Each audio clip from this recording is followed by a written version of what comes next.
اعوذ باللہ من الشیطان الرجیم بسم اللہ الرحمن الرحیم۔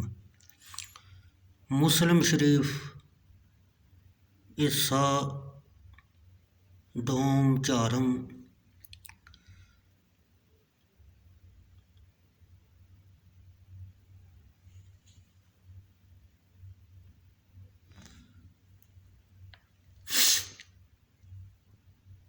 حدیث نمبر 2429۔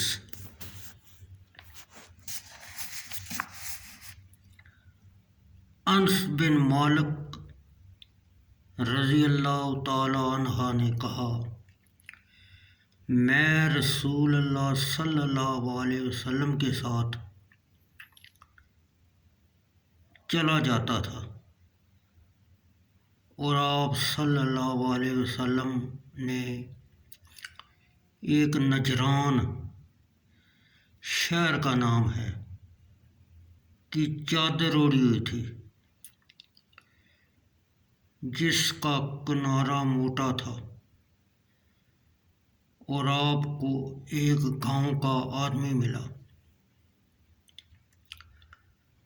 اور آپ کو چادر سمیت کھینچا بہت زور سے کہ میں نے دیکھا آپ کی گردن کے موڑے پر چادر کا نشان بن گیا اور اس کا حاشیہ گڑ گیا۔ اس کے زور سے کھینچنے کے سبب پھر کہا، اے محمد، حکم کر میرے لیے اس مال میں سے کچھ دینے کا جو اللہ کا دیا۔ آپ کے پاس سو رسول اللہ صلی اللہ علیہ وسلم نے اس کی طرف دیکھا اور ہنسے اور حکم کیا اس کو کچھ دینے کا۔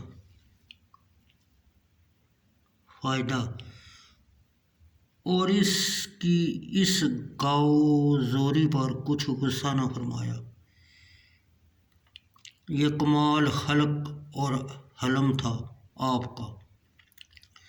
اس حدیث سے معلوم ہوا کہ جاہلوں کی گستاخیوں اور بے ادبیوں پر حلم و صبر و درگزر کرنا اور ان کے سوء ادب کے بدلے میں ان سے ادب کرنا چاہیے اور خوش خلقی سے برتنا چاہیے، جیسے آپ صلی اللہ علیہ وسلم ہنس دیے اور اس کو کچھ دلوا بھی دیا، اور اس سے ہنسنے کا جواز بھی سمجھا گیا۔